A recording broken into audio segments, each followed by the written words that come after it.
Welcome, Oliver. How are you? I'm doing well. How are you, Mark?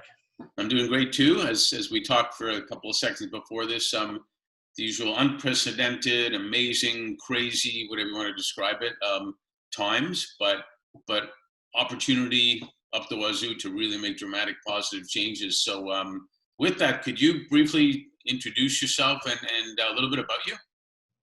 Sure. So my name is Oliver Libby. I actually spend my time with two organizations that I've helped create, and maybe that's a good way to distill who I am. I help people build things, and I do it in both of these contexts. So I was born and raised in the Northeast of the U.S., in Boston and New York, and we'll talk a little bit about this, actually, I think, but came from a family of doctors and scientists, and so that kind of was in the DNA from the beginning. But that led me down a really interesting path that touched history, national security, working in the federal government, and then finally working with people who were starting startups very early in my career, and I fell in love with it.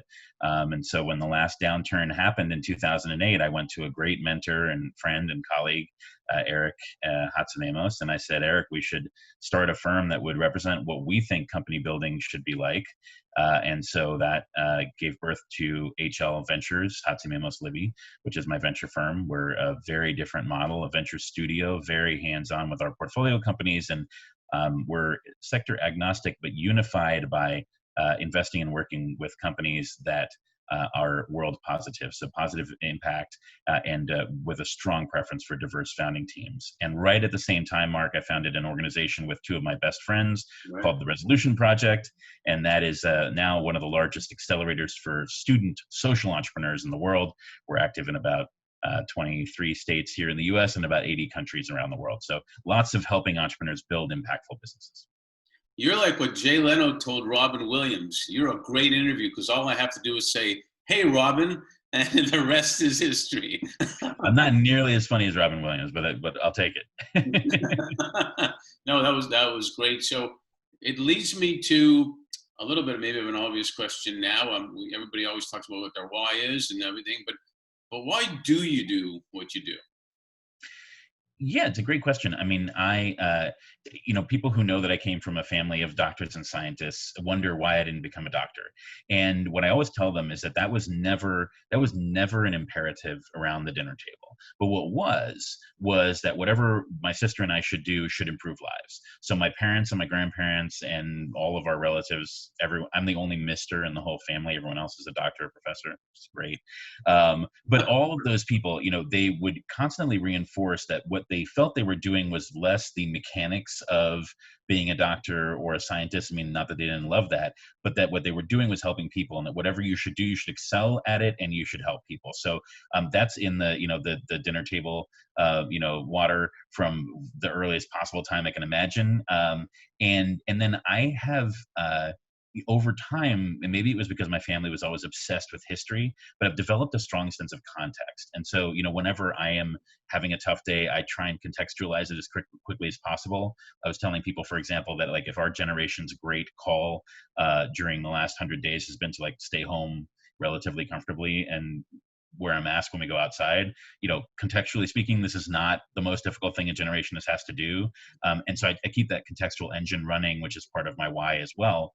And then the last thing I'll share with you is I love what I do. I love to work with these entrepreneurs. It's not really work to me. It's not that there are not bad days or long nights, believe me, but I get to do it with my friends and colleagues, and I get to build great organizations, and that's a very blessed and privileged place to be. So that would give you a little bit of my why.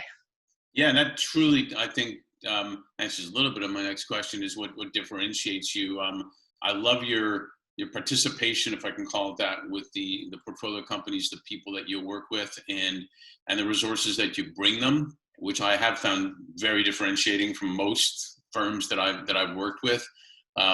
So congrats on that. And you talk about parents. I remember my mom used to say, if that's the worst thing that happens to you today, you're doing pretty good. She kind of reminded me of that when you said if it's just masks and staying home and we have food to eat and all that, it's not the worst thing. But my grandparents used to say, and I'm sure yours too, with a Kiev accent, my grandparents said, is as long as you have your health, that's the most important thing.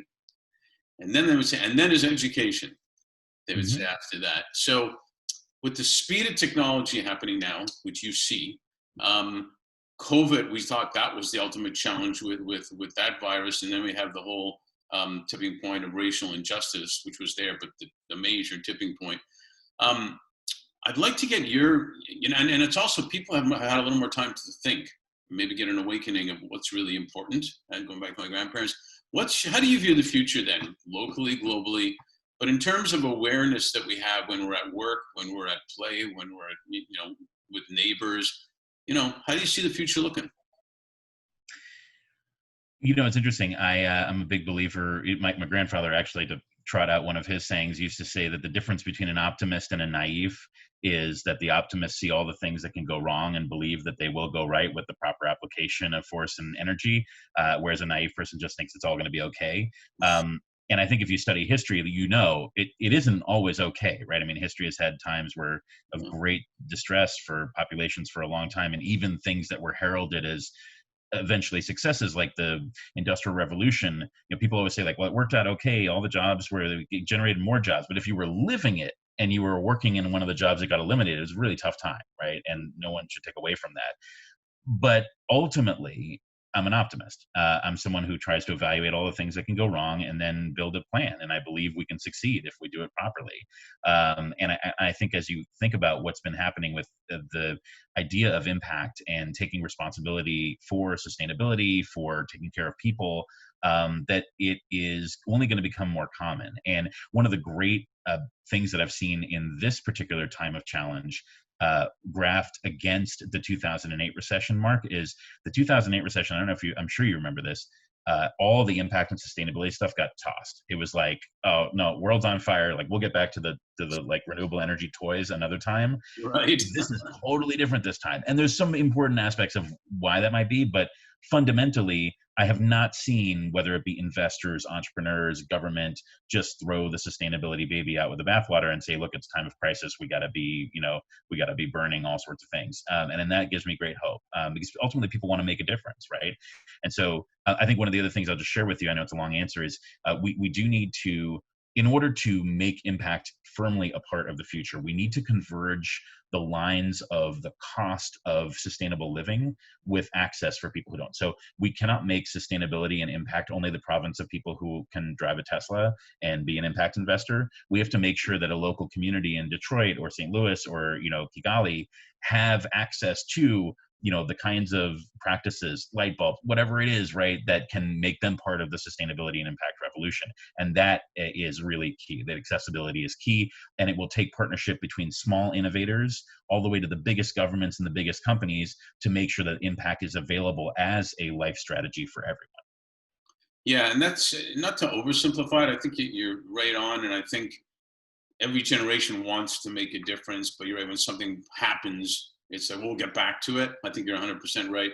But I think it's different. I think people really are caring and not going to, quote unquote, the socialist thing, but seeing that you can care and do well in business at the same time and feel great about it also. And kind of leads to my next point, the role then that you see current and up and coming business leaders who care, if you will, playing in having to ensure the financial well-being, the physical well-being, and the mental well-being of their talent, and how it does impact business and how it goes by osmosis, if you will, to community. Yeah, I mean, absolutely.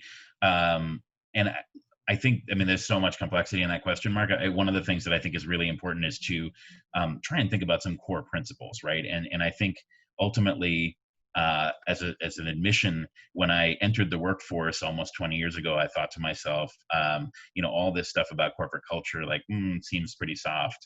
But in fact, it's incredibly important. And we've invested an enormous amount in developing strong culture within the firm, within our portfolio companies, within the nonprofit, and the global community of fellows at Resolution as well. So culture is really important, and it's about intentionality. And I will say, without calling out specifics here, that if you look, for example, at uplifting underrepresented communities, one thing that I know about is how to do that in the context of venture capital and startups. What you don't want to do is just have a set aside for founders of color, for example, and say like, oh, this is a group that we will also support.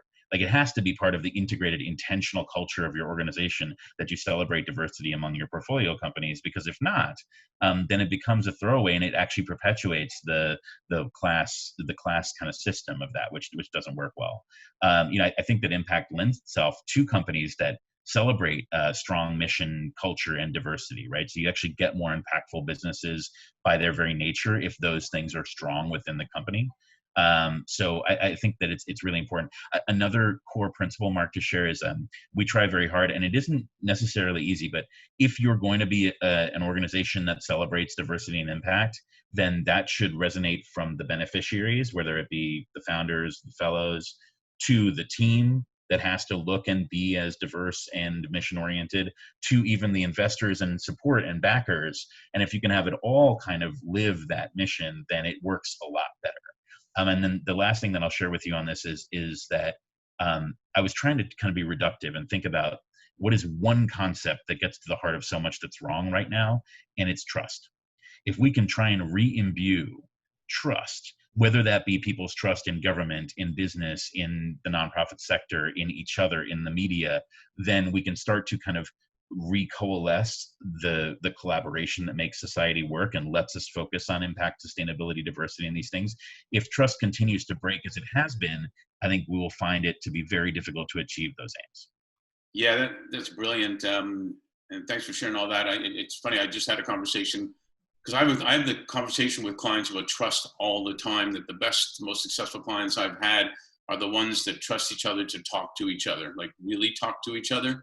They make faster business decisions. They take care of each other and what's going on in their lives. And everybody, the thing that I've always found through studies and everything is that the thing that fills people's hearts and souls more than anything is belonging to a community, belonging somewhere. And you can't belong if you're kind of doing me a favor by investing $10,000 in my company type of thing. It's such a great point that I'm glad you brought up.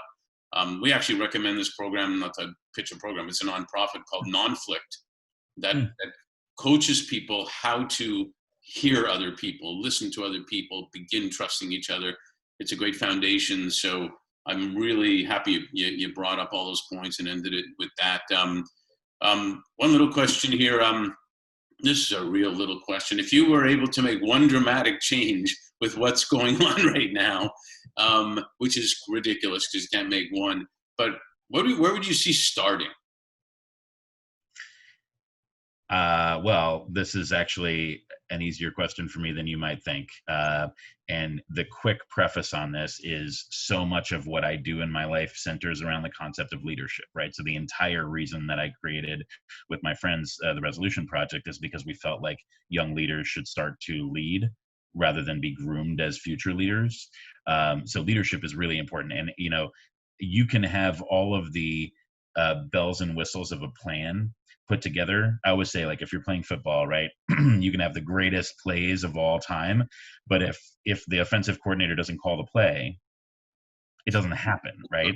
And so, yeah, if I could wave my wand and make one thing better right now, it would be leadership. And you can take that forever you want out there viewing public. It goes all the way to the top. But leadership at even smaller organizations and in communities just is so necessary. If we have strong leadership that generates trust, that generates collaboration, that generates positive action. Yeah, and we'll get to this question in a minute, but I had a partner in Deloitte that told me when I was at the company 2 months, he said, don't wait to be a partner to start acting like a partner, act like one now. And then he said, I don't mean you bossing around people, but I mean acting like a partner. But well, if that's your definition of being a partner, then that's the first place to start, right? I guess, but it did hit me, and it was really good. He was a great influencer for me. It did hit me. So one last question on this, and then I want to ask about influencers. I'm a graduate, pretend, high school, college, whatnot, and I come to say I didn't have my graduation. I couldn't bring my girlfriend to the prom. Everything's going bananas out there. What now? What next? What would you tell me? Yeah, absolutely. Well, first of all, again, I feel like this is a little bit of a, a fastball over the plate because of Resolution Project. We talk to graduates all the time. All of our fellows start as undergrads, and what we tell them is what I'll say again here, which is, you are so often referred to. And by the way, go to your graduation speech, be it on Zoom or elsewhere, and check how many times you were called a leader of the future, and it'll be like a dozen times. Take that, be empowered by it because it's not meant in a bad way, Right. but say like, why do I need to wait until tomorrow? I can start today. And it doesn't mean that you need to necessarily be an entrepreneur, but you can be. It doesn't mean that you need to be the leader of everything you do right away, but if you take leadership, if you take ownership of actions and you see a problem in your community that you want to solve and you want to go get it, then go and aggregate the resources and talk to people and build a team, because there's no time like the present. And if you lead some, we always say, if you lead something, even if it's small in these first couple of years out of school, that will better position you to lead something huge later on. So leaders of tomorrow lead today. That's what we say. Happened to me when I ran the Santa Claus parade. Didn't know what I was doing, but we got it done. So Totally. Hey. I love it. Thanks so much for participating, man. That was fantastic. I really appreciate it. Absolutely. No, my pleasure. This is great.